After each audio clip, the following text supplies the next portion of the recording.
नमस्कार, स्वागत है आपका। मैं हूं आपके साथ सुमित गुप्ता। कोरोना संक्रमण के इस दौर में चारों तरफ निराशा ही निराशा है। कोरोना संक्रमित मरीजों की संख्या इस कदर बढ़ रही है कि अब उनके लिए दवा से लेकर ऑक्सीजन और बेड से लेकर दूसरे इंतजामों की कमी हो गई है। लेकिन अगले आधे घंटे हम निराशा वाली कोई बात नहीं करेंगे, ऐसी कोई खबर नहीं दिखाएंगे जिससे लगेगा कि कोरोना इंसानों पर भारी पड़ रहा है।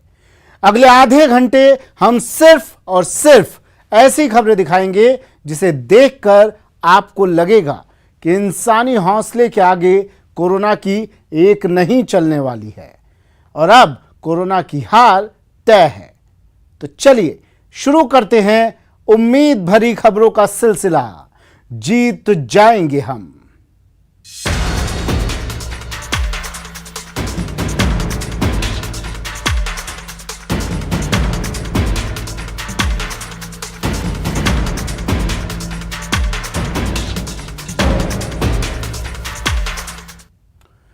जीत जाएंगे हम में सबसे पहले बात एक ऐसे सफर की जिसमें आम दिनों में इतनी बाधाएं आती हैं कि किसी को भी रोना आ जाए, लेकिन जब बात किसी की जान बचाने की हो तो फिर सारा सिस्टम उस सफर को आसान बनाने में लग जाता है।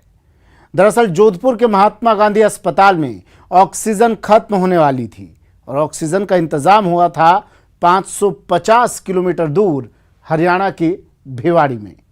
अब सोचिए 550 किलोमीटर की ये दूरी कैसे तय हुई होगी महज 9 घंटे में, जिसे पूरा करने में आमतौर पर 20 घंटे से भी ज्यादा लग जाते हैं। ऑक्सीजन पहुंचाने का जज्बा, 550 किलोमीटर की दूरी, 9 घंटे में हरियाणा टू जोधपुर। ऑक्सीजन के लिए ग्रीन कॉरिडोर, 9 घंटे 550 किलोमीटर नॉन स्टॉप ड्राइविंग और हरियाणा से जोधपुर ऑक्सीजन पहुंचाने का जज्बा। जी हां, जब जोधपुर के महात्मा गांधी अस्पताल में ऑक्सीजन खत्म ही होने वाली थी, तब हरियाणा से जोधपुर तक ऑक्सीजन पहुंचाने के लिए ग्रीन कॉरिडोर बनाया गया। 550 किलोमीटर की दूरी को पुलिस प्रशासन और आरटीओ की ओर से बनाए गए ग्रीन कॉरिडोर के जरिए कुछ घंटों में पूरा कर लिया गया। और तो और जोधपुर में ऑक्सीजन को नियत समय से 9 घंटे पहले ही पहुंचा दिया गया। जब हमारे ऑक्सीजन की खपत ज़्यादा थी और सप्लाई कम हो रही थी, प्रशासन के सहयोग से जो लिक्विड टैंकर आने में जो ज़्यादा समय लगता था, उसको ग्रीन कॉरिडोर के थ्रू यहाँ महात्मा गांधी अस्पताल पहुँचाया गया। और आप घड़ी का मीटर देख सकते हैं, इसके रिक्त होने से पहले इस टैंकर का यहाँ तक पहुँचना हमारे लिए बहुत अच्छी बात है। हम मरीजों को पर्याप्त ऑक्सीजन उपलब्ध करवा सकें और किसी भी तरह की मोर्टेलिटी नहीं हो, कोई भी मरीज ये नहीं कह सके कि हमें ऑक्सीजन नहीं मिली। हरियाणा से ऑक्सीजन ट्रक लाने वाले ड्राइवर ने बताया कि वैसे तो हरियाणा से जोधपुर आने का समय 24 घंटे लग जाता है, लेकिन पुलिस के सहयोग से ऑक्सीजन से भरा 20 टन ट्रक 9 घंटे में ही जोधपुर पहुंच गया। मैं 9 बजे रवाना हुआ था और यहाँ पे मैं सुबह में 6:30 से 7 बजे आ गया था मैं। ठीक है, और प्रशासन वो तो बैठा हुआ था, किसान तो बाकी प्रशासन साथ में था, तो उनने फिर पूरी गाड़ी हटवा के फिर रास्ता क्लियर करवाया। रास्ता क्लियर करवा के फिर बाद उस हिसाब से फिर भाई प्रशासन साथ में था, आर पार मेरे साथ में। अब महात्मा गांधी अस्पताल को ऑक्सीजन मिल चुका है, मरीजों के लिए राहत की बात है। जोधपुर से न्यूज़ 18 राजस्थान के लिए ललित सिंह की रिपोर्ट। बात ऑक्सीजन की हो रही है तो अब एक खबर राजसमंद की भी देख लीजिए, जहां जिला प्रशासन ने 2 ऑक्सीजन प्लांट का अधिग्रहण कर लिया है ताकि वहां बनने वाली ऑक्सीजन अस्पताल के बदले कहीं और सप्लाई न कर दी जाए। कोरोना काल में ऑक्सीजन की किल्लत और कालाबाजारी को रोकने के लिए राजसमंद जिला प्रशासन ने 2 ऑक्सीजन प्लांट का अधिग्रहण कर लिया है। साथ ही सभी निजी नर्सिंग संस्थानों को भी अंडरटेकिंग में ले लिया है। जिला प्रशासन की ओर से उठाए गए इस कदम से अब राजसमंद जिले के अस्पतालों में ऑक्सीजन की कमी नहीं होगी। जिला प्रशासन ने जिन 2 ऑक्सीजन प्लांट का अधिग्रहण किया है, उसमें से एक बड़ा रड़ा तो दूसरा कांकरोली स्थित महावीर ऑक्सीजन प्लांट है। नाथ द्वारा उपखंड अधिकारी अबेश गोयल ने बड़ा रड़ा प्लांट से होने वाले सिलेंडरों के वितरण पर 24 घंटे की निगरानी के लिए एक टीम का भी गठन कर दिया है। इस प्लांट से रोजाना 500 से अधिक सिलेंडर ऑक्सीजन का उत्पादन किया जा रहा है। इसकी उत्पादन क्षमता वर्तमान में 550 सिलेंडर के लगभग है। उसमें से 250 अनंता हॉस्पिटल को जा रहे हैं, 200 के लगभग आरके हॉस्पिटल जा रहे हैं और 150 जैसी आवश्यकता होती है हम नाथ द्वारा CSC सेंटर को जा रहे हैं। राजसमंद ने ऑक्सीजन की कमी को पूरा करने का इंतजाम तो कर लिया, लेकिन कोरोना महामारी में पूरे देश में ऑक्सीजन के लिए हाहाकार मचा है। इसी बीच अयोध्या से भी एक अच्छी खबर आई है, जहां ऑक्सीजन की कमी को पूरा करने के लिए राम जन्मभूमि ट्रस्ट 2 अस्पतालों में ऑक्सीजन प्लांट लगा रहा है।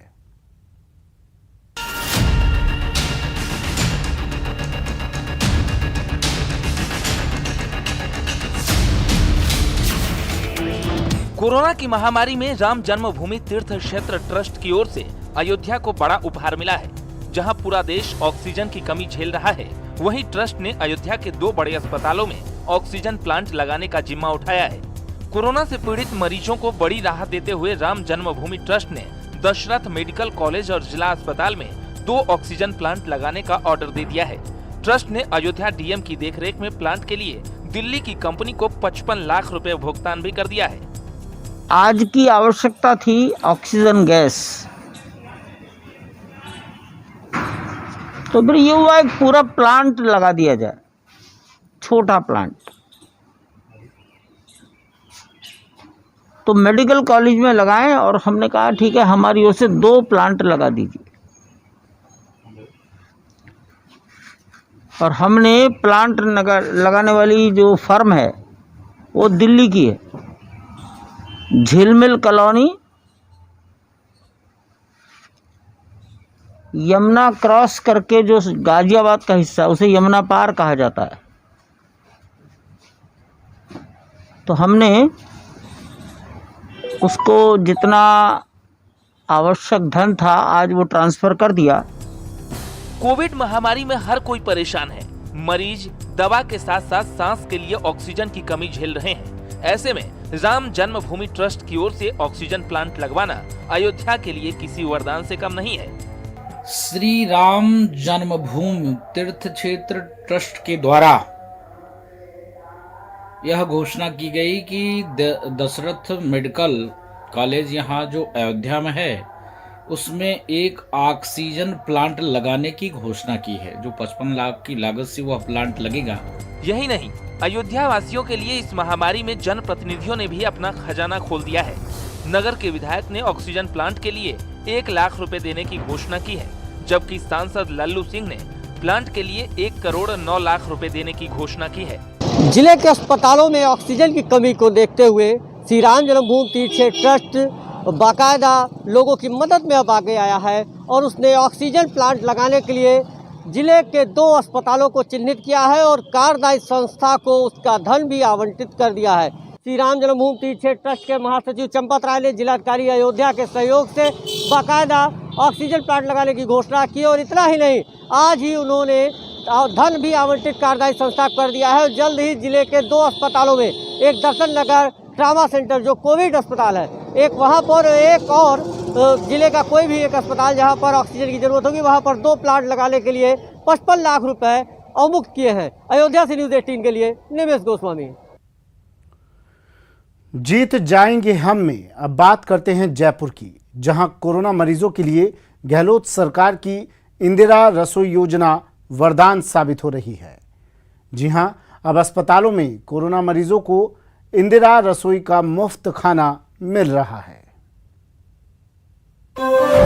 संकट काल में वरदान इंदिरा रसोई, कोई भूखा न सोए का संकल्प इंदिरा रसोई, कोरोना काल में संजीवनी इंदिरा रसोई।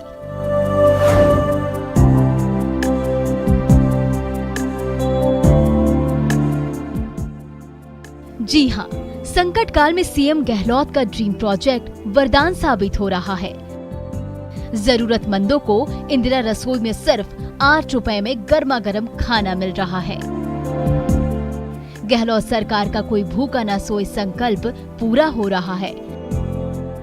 अब कोविड सेंटर में मरीजों को इंदिरा रसोई का मुफ्त खाना मिलेगा। राजस्थान सरकार की इंदिरा रसोई योजना लोगों के लिए वरदान साबित हो रही है। 8 रुपए में भरपेट और पौष्टिक गर्मा गर्म खाना परोसने वाली सरकार की इंदिरा रसोइयों में इन दिनों भीड़ कम है, लेकिन अब कोविड सेंटर्स पर भी इंदिरा रसोई का खाना परोसा जाने लगा है। अस्पतालों में कोरोना मरीजों के लिए खाना पहुंचाने की जिम्मेदारी स्वास्थ्य शासन विभाग को दी गई है। राजस्थान सरकार ने माननीय मुख्यमंत्री महोदय के निर्देशों में ये आदेश किए हैं कि जो कोरोना पॉजिटिव मरीज हॉस्पिटल में भर्ती है उनको किसी तरह की दिक्कत नहीं आए और उनको इंदिरा रसोई योजना के तहत जो भोजन है निःशुल्क उनको उपलब्ध कराया जाए।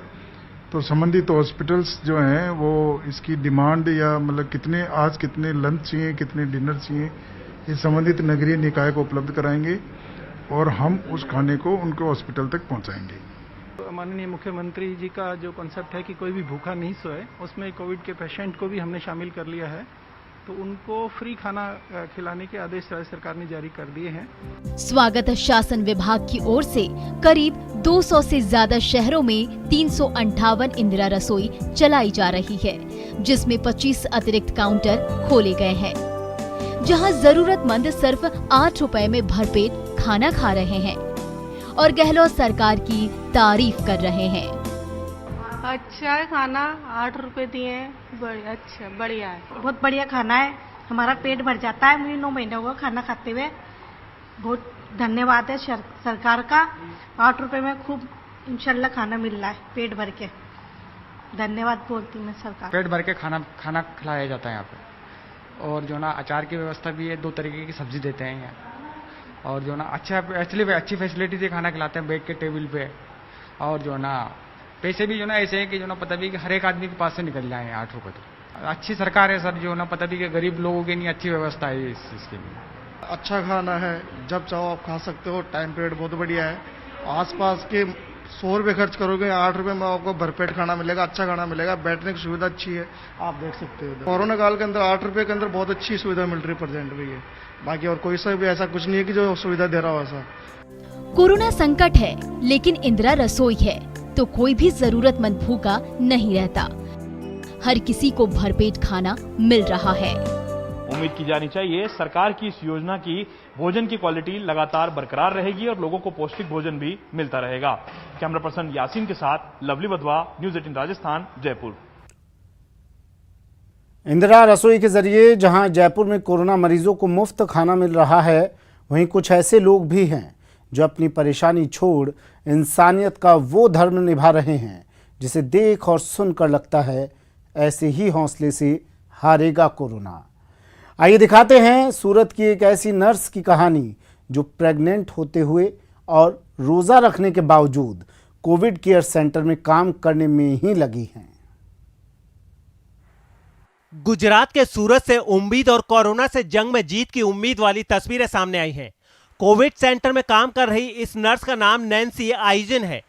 नैन्सी के बारे में इतना जान लीजिए कि खुदा से इबादत के लिए वो इन दिनों रोजा तो रख ही रही हैं, साथ ही इंसानों की सेवा के लिए 4 महीने की प्रेग्नेंट होकर भी कोविड सेंटर में अपना कर्म कर रही हैं। प्रेग्नेंट हूँ और यहाँ पे आती हूँ, लेकिन मैं अपनी तो केयर करती हूँ और बच्चे के लिए भी केयर करती हूँ, अच्छे से खाती हूँ पीती हूँ, तो मुझे ऐसा कोई डर नहीं है। और मेरी पेशेंट्स की सेवा करके मुझे जो दुआएं मिलती है उससे मुझे पॉजिटिव एनर्जी मिलती है। नैन्सी आइजन जिस कोविड सेंटर में काम कर रही हैं, वो सूरत के अल्थान इलाके में सूरत महानगर पालिका के कम्युनिटी हॉल में बनाया गया है। स्थानीय विधायक हर्ष संघवी की कोशिशों के बाद इस कम्युनिटी सेंटर को कोविड केयर सेंटर बनाया गया है। इस वक्त यहाँ 105 मरीज हैं और उनकी सेवा के लिए डॉक्टर और नर्स की व्यवस्था की गई है। हर्ष संघवी कहते हैं कि उनकी कोशिश कभी कामयाब नहीं हो पाती अगर नैन्सी आइजन जैसी नर्स उनके इस सेंटर में नहीं होती। नैन्सी आइजन जैसी नर्स की वजह से ही ये कोविड केयर सेंटर अपने मकसद को पूरा कर रहा है। नैन्सी बहन पहली बार भी हमारे साथ यही कोविड सेंटर में काम कर रहे थे। ये वक्त वो गर्भवती है, लेकिन उनका ये मानना है कि देश को उनकी ज़रूरत है, लोगों को उनकी ज़रूरत है, तो वो यहाँ पे काम में हम लोग के साथ जुड़ी है। बात गुजरात की हुई है तो अब भावनगर के आरिफ भाई को भी देख लीजिए, जो धर्म का भेद भूलकर कोरोना से मारे गए लोगों के अंतिम संस्कार का पवित्र काम कर रही हैं।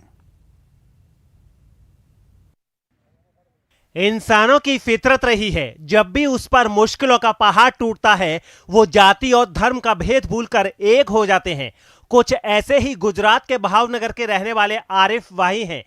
अस्पताल से जब जब कोरोना वायरस की वजह से मारे गए लोगों के शव बाहर निकलते हैं, आरिफ भाई उसके अंतिम संस्कार की तैयारी में लग जाते हैं। अगर मरने वाला मुस्लिम है तो फिर आरिफ भाई अपने मुस्लिम होने का धर्म निभाते हैं, पूरी शिद्दत से उसे सुपुर्द ए खाक करते हैं। जितनी शिद्दत से आरिफ भाई अपने मुसलमान होने का धर्म निभाते हैं, उतनी ही शिद्दत से वो इंसानियत का भी धर्म निभाते हैं। अस्पताल से जब किसी हिंदू की लाश निकलती है तो वो उसके अंतिम संस्कार के लिए भी जी जान से जुट जाते हैं। कोरोना काल में जब संक्रमण के डर से अपने भी अपनों का साथ छोड़ देते हैं तो आरिफ भाई जैसे लोगों की इंसानियत मिसाल बन जाती है।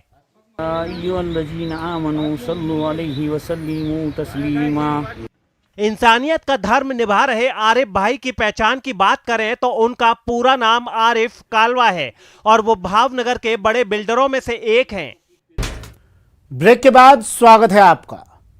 कोरोना से मरीजों और मरने वालों की संख्या लगातार बढ़ रही है, लेकिन हौसला अभी टूटा नहीं है।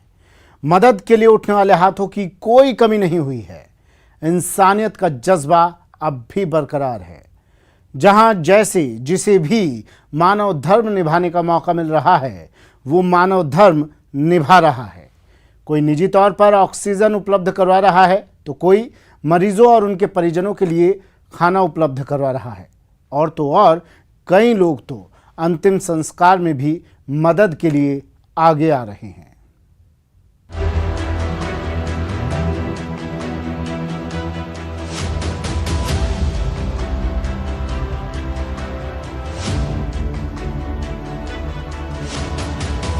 महामारी भारी है, मदद भी जारी है। अच्छाई का अभियान चालू है।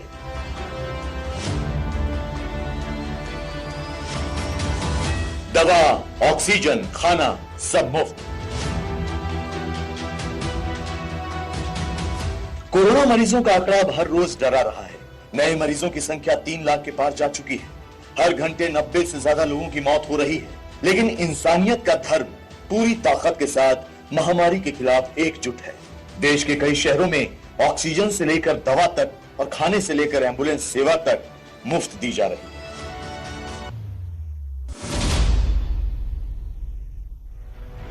नोएडा सेक्टर 18 का गुरुद्वारा कोरोना पीड़ितों के लिए विशेष रसोई का साधन बना हुआ है।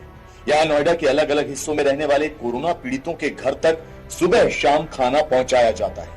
गुरुद्वारे में हर रोज सैकड़ों लोगों का खाना तैयार किया जाता है। इसके बाद वॉलंटियर्स के जरिए कोरोना पीड़ितों के घरों में पहुंचाया जाता है। व्हाट्सएप और मैसेज के जरिए गुरुद्वारे के वॉलंटियर्स से लोग संपर्क करते हैं, फिर उन्हें जरूरत के हिसाब से खाना पहुंचा दिया जाता है। कोरोना के बढ़ते प्रकोप के बीच हर एक तबके के लोग अपने अपने स्तर पर कोरोना पीड़ितों की मदद के लिए सामने आ रहे हैं। इससे हमारे धर्म स्थान भी अछूते नहीं है।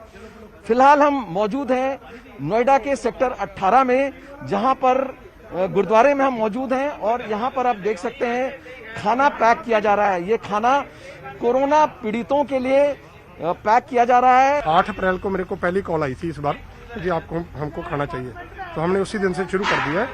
आज ये बढ़ के जो है तकरीबन अभी मेरे पास जो है 1000 लोगों की रिक्वायरमेंट है, जिसमें कुछ पैकिंग जा रही है, कुछ सोसाइटीज के लोग हैं जो अपने आप वहाँ सेवा करते हैं, यहाँ से खाना बना ले जाते हैं, वहाँ पैकिंग करके वो वहाँ डिस्ट्रीब्यूट करते हैं। गुरुद्वारे में नोएडा पुलिस के लोग भी खाना लेने पहुँचते हैं। गश्त के दौरान जो जरूरतमंद लोग पुलिस को मिलते हैं उनके लिए गुरुद्वारे से खाने का इंतजाम किया जाता है। देश के कई राज्यों की तरह मध्य प्रदेश में भी ऑक्सीजन की कमी है। इस कमी को दूर करने के लिए भोपाल की सरोकार संस्था ने ऑक्सीजन बैंक बनाया है। इसके जरिए जरूरतमंद मरीजों के घर तक ऑक्सीजन सिलेंडर पहुंचाया जाता है। सरोकार एनजीओ की ओर से कोरोना मरीजों समेत दूसरे मरीजों को भी मुफ्त ऑक्सीजन दिया जा रहा है। अस्पतालों और हेल्पलाइन के जरिए जो भी सरोकार संस्था से संपर्क करता है, यहाँ के वॉलंटियर्स पीपीई किट और सैनिटाइजर के साथ मरीज के पास पहुंच जाते हैं। हमारा कुल मिला के मानना है कि जो माइल्ड पॉजिटिव पेशेंट हैं, जिनकी SpO2 जो है अपने आप में 85 से ऊपर है, या फिर हम कह सकते हैं कि जिनका CT स्कोर जो है वो 6-7 के नीचे है, उनको इसमें तुरंत रिलीफ मिला है। ऐसे बहुत सारे केस हमारे सामने आए। कल से हमने लगभग 15 से 20 लोगों को इससे राहत पहुंचाने का प्रयास किया है। मुंबई में कोरोना मरीजों की संख्या बहुत तेजी से बढ़ रही है। इस वजह से ऑक्सीजन की काफी किल्लत है। मुसीबत के इस दौर में मुंबई के मलाड में रहने वाले शाहनवाज ने 15 लोगों की टीम के साथ मिलकर मुफ्त ऑक्सीजन के लिए वॉर जोन बनाया है। इस टीम के 2 लोग सुबह से लेकर रात तक फोन कॉल का जवाब देते हैं और लोगों की ऑक्सीजन की जरूरत को पूरा करते हैं, वो भी मुफ्त। मैंने सोचा कि अगर हम लोग इसके लिए कुछ काम करेंगे तो शायद हम लोगों के काम आ सकते हैं। तो मैंने सोचा कि हम लोग कैसे करेंगे, लेकिन क्योंकि चीज़ें हमें पता ही नहीं थी, क्योंकि ये मेडिकल चीज़ें हैं, कैसे क्या करना है। तो हम लोगों ने डिसाइड किया कि ऑक्सीजन सिलेंडर जो होते हैं वो अगर हम लोग कोविड पेशेंट्स को देंगे तो काफ़ी लोगों की जान बचा सकते हैं। तो इस तरीके से हमने मुहिम स्टार्ट करी थी कि जो घर में होम क्वारंटीन होते हैं जो लोग, तो हम लोग उनको घर पे ही प्रोवाइड करते हैं। कोरोना से होने वाली मौतों का आंकड़ा जितनी तेजी से बढ़ रहा है, उसकी वजह से कई लोग अपनों का शव लेने भी नहीं आते। ऐसे में पुणे की उम्मत फाउंडेशन ने लावारिस शवों के अंतिम संस्कार की मुहिम शुरू की है। इस संस्था से जुड़े लोग पुलिस, हॉस्पिटल और नगर निगम से संपर्क करके लावारिस लाशों की जानकारी लेते हैं। इसके बाद मरने वाला जिस धर्म का होता है उसी के हिसाब से उसका अंतिम संस्कार करते हैं। पुलिस फॉर्मेलिटी करने के बाद हॉस्पिटल वो बॉडी हमको ट्रांसफ़र कर देती है, हमको हैंडओवर कर देती है, और वो बॉडी हमारे पास आने के बाद हम लोग, अगर वो हिंदू होगा तो हिंदू शास्त्र के अनुसार उसका अंतिम विधि करते हैं, और अगर मुस्लिम होगा तो मुस्लिम शास्त्रों के अनुसार उसका अंतिम विधि करते हैं। यूपी के लखनऊ में रहने वाली वर्षा ने अपनी एक सहेली को कोविड की वजह से हमेशा के लिए खो दिया, लेकिन उस हादसे के बाद इन्होंने हिम्मत नहीं हारी। कोरोना मरीजों की परेशानियों को देखते हुए वो पीड़ित परिवारों को मुफ्त गाड़ी उपलब्ध करवा रही है। PPE किट पहनकर वो वैन के जरिए अब तक कई परिवारों की मदद कर चुकी है। तो क्या किया जा सकता है, इस पे थोड़ा सा विचार किया तो ये एक आइडिया आया कि एक हम वैन को हायर कर लेते हैं, और उसको मैंने एक वैन को हायर कर रखा है 1 महीने के लिए, और उसमें ड्राइवर को हायर कर रखा है, और निःशुल्क ये सेवा ऐसे तबके के लिए चला रहे हैं जिनके किसी घर वाले की डेथ हो जाती है यहाँ पे अस्पताल में या किसी के घर में, और उनको छूने के लिए कोई नहीं है, और ये पूरी तरह से मुफ्त है। कोरोना काल में सोशल डिस्टेंसिंग और मास्क बहुत जरूरी है। मौजूदा वक्त की इसी जरूरत को ध्यान में रखते हुए जयपुर में एक टेक्निकल यूनिवर्सिटी के छात्रों ने कोरोना से बचाने के लिए 2 कवच बनाए हैं। जयपुर की JECRC यूनिवर्सिटी के छात्रों ने 2 ऐसी चिप बनाई हैं जो आपके घर, दफ्तर या किसी भी इमारत में बिना मास्क वालों के आते ही अलार्म बजाकर होशियार कर देंगी। जब तक मास्क ठीक से ना लगे तब तक ये अलार्म बजता ही रहेगा। पूरी ये JECRC की टीम है जिन्होंने ये चिप तैयार की, स्टूडेंट्स हैं, टीचर हैं।